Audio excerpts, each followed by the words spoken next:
Marcel Proust, c'est comme Shakespeare, Cervantes ou Goethe, tout le monde connaît, peu l'ont vraiment lu. Son chef-d'œuvre À la recherche du temps perdu, écrit en 14 ans, est le plus long roman du monde avec 1,2 million de mots. Et le seul truc qu'on a tous retenu, Proust mangeait des madeleines. Alors pourquoi Proust retourne en enfance quand il mange une madeleine ? Pourquoi c'est la seule chose dont on se souvient ?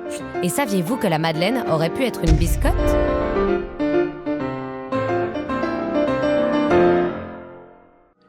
Retrouvons l'éditrice Jessica Nelson dans une brasserie célèbre du quartier Montparnasse à Paris. Avec sa maison d'édition des Saints-Pères, elle révèle les secrets des grands livres en publiant leurs ébauches, notamment celle de La recherche de Marcel Proust. C'est un monument de pages d'écriture, de brouillons, de tentatives, de réécriture permanente. Lancée en 1908, l'écriture de La recherche sera longtemps un gigantesque chantier. Pour s'y retrouver, Proust donne des petits noms charmants à ses cahiers, comme Fridolin ou Vénusté.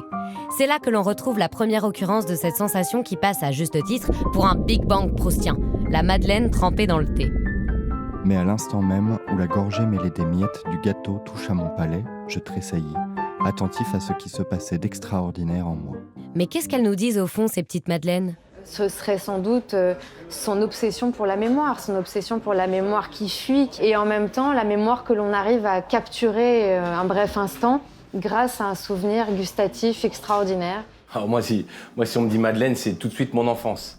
Pour mieux comprendre le pouvoir d'évocation de la madeleine, direction la pâtisserie de l'un de ses plus illustres spécialistes français.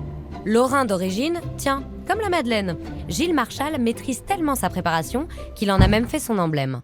C'est les parfums, les odeurs, la forme, c'est les souvenirs de chez ma grand-mère, c'est les week-ends et les vacances que je passais dans la cuisine avec mes oncles, mes tantes, mes parents.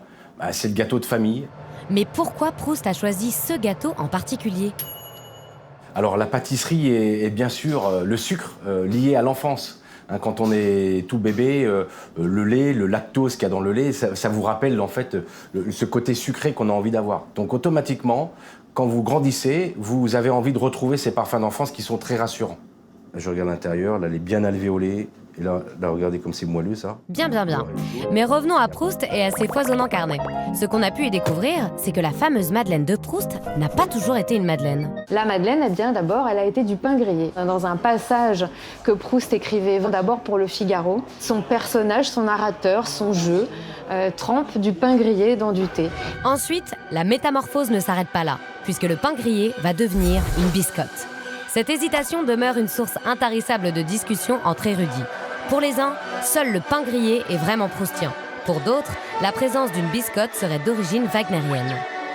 Wagner qui avait perdu l'inspiration et qui, grâce à une intervention miraculeuse et divine d'une biscotte, aurait réussi à terminer Tristan et Isolde. Quant au choix définitif de la madeleine, là encore, plusieurs interprétations sont possibles. La madeleine pour sa douceur et ses rondeurs sucrées, pour sa dimension peut-être christique, Marie-Madeleine. Et ensuite, il va écrire les petites madeleines avec un P et un M majuscule, PM, Proust-Marcel. Voilà, les débats sont ouverts. S'il s'en est fallu d'une miette pour que la célèbre petite madeleine soit en fait du pain grillé ou une biscotte, comment ce passage mythique est-il devenu une expression aussi connue en France qu'à l'étranger ? Proust, déjà en tant qu'écrivain, était sans doute la référence absolue en matière littéraire dans le monde entier, et qu'ensuite, c'est la petite lumière qui va le guider dans cette quête éperdue du souvenir, et dans cette remontée du temps, dans cette tentative de capture du temps.